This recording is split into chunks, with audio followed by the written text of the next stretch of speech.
All right, it's been about 3 weeks since the last video. I'm in my dad's shop right now, and so that's why the background is the way it is. And I guess not too much has changed since the last video. I'm still kind of questioning stuff existentially, like I've been doing for a few years now. I mean, that's nothing new, right? That's nothing new. You know, I've been getting a little bit more into politics. I suppose just as a incidental note, I think that this little channel here with my 4 subscribers will probably turn into like a journaling thing. And I don't know what I'm gonna do going forward, but I think I should just post something because I do think I have something worth hearing. And I think that like if people want to heed my words and want to apply them in whatever way they can, then like obviously they're welcome to do that. Because that's just whatever. So I think well, first of all, I want to say that like I want to say to myself that there's no rush here. I don't have to like keep talking if I don't want to, because this is mainly for me. Like if people come across this and they're you know, they're watching me talk to myself, essentially, here is what I'm doing, then by all means, like, you know, listen to what I'm saying, whatever. But I think that like this is mainly for me at the moment. So, okay, I've been getting more into politics recently, and I generally tend to be left-leaning, but I also generally tend to not know why. I think this is the case with a lot of people. If you go up on the street and ask people what they, where do they stand on the left-right spectrum, they'll say, "Oh, I'm right-leaning or left-leaning," and then you ask them, "What does that mean? What does it mean to be on the left? What does it mean to be on the right?" They say, "I don't know."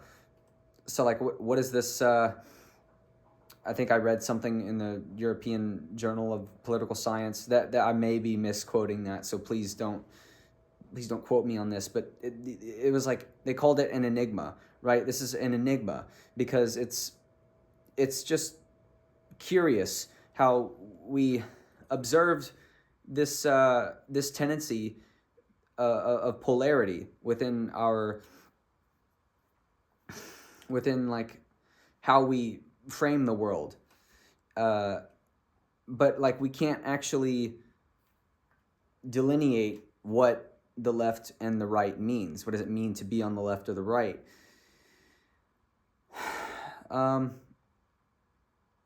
And so, I mean, generally, to be on the right means to something, means to conserve an ideology, to conserve the political structures that currently constitute whatever society you're in.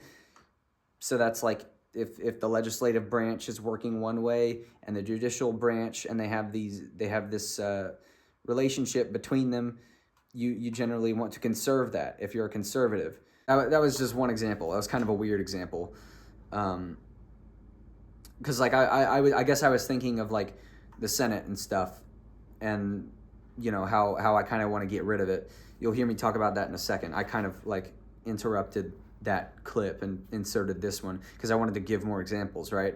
So you're also conserving stuff like social traditions or religious institutions, right? It's just a general attitude of conservation.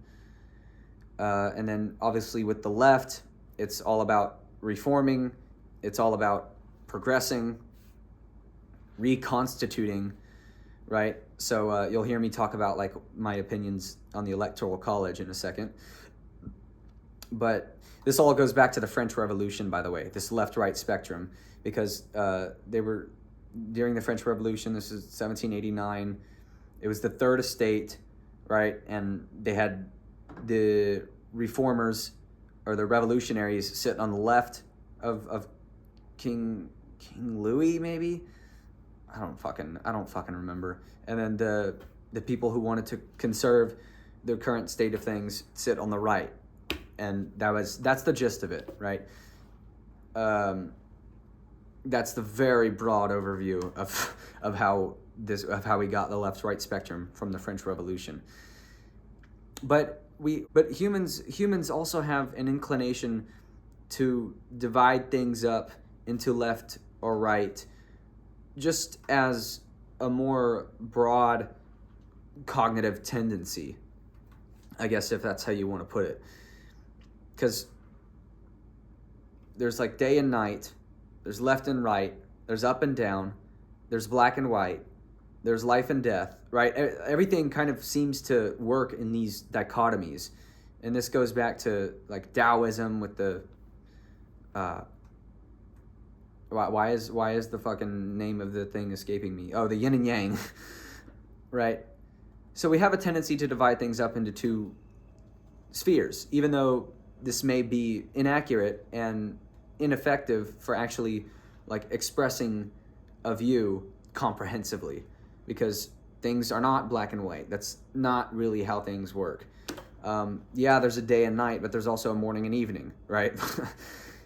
Like, yes, there's up and down, but there's also like diagonal. I don't fucking know. Now, like, with regard to the actual system in the U.S., I stand left because I generally have this inclination to want to reform stuff. I don't think that the Electoral College is necessary. I think we should just get rid of the whole system altogether, the whole stinking system altogether.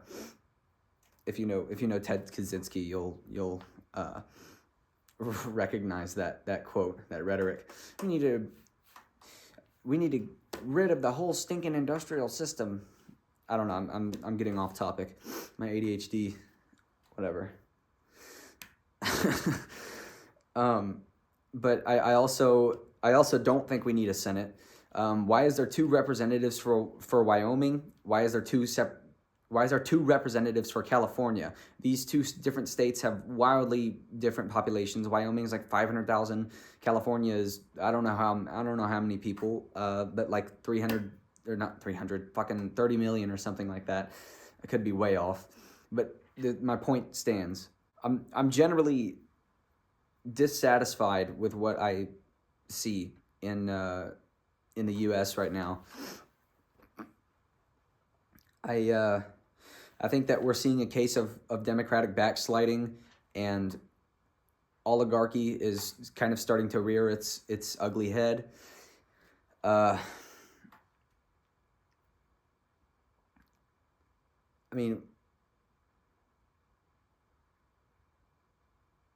wages are stagnating, and I mean, you can't like, people with 4-year college degrees are leaving college, and they're realizing that even with this degree that they've put their sweat and tears into, maybe not blood, that'd be a little intense, but they're leaving college and realize they can't fucking buy a car or a house or afford groceries, and resentment and discontent starts to fester. And this is a very logical course of events that we can observe, right? People are dissatisfied with their living situation, and so what is there left to do, right? Usually, when you have a sufficient number of people who are angry at the system, you do have a revolution, usually. But I think the case in the U.S. is peculiar, and in most of the Western world.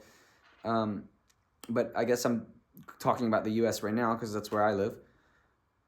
What's peculiar about the U.S. is the fact that there's primarily 2 options you can go. If you recognize what the system is doing, and if you recognize how the gears are not really they don't have any oil in them anymore. They're kind of like in this sort of gridlock, like figuratively and literally. Like there is a lot of gridlock going on in the government right now. Like we're literally still in a government shutdown.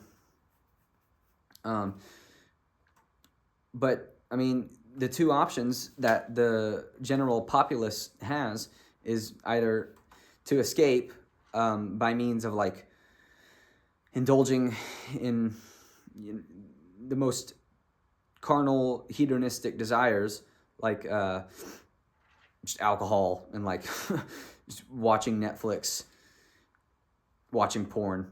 You know, you can escape in that way, or you can actually do something about it and like form a coalition and take to the streets and protest.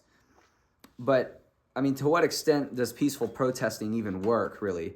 I mean, it can get some stuff done here and there, and you can get some new policy out of that here and there. But I mean, you really need to be contentious, and you need to worry the elites.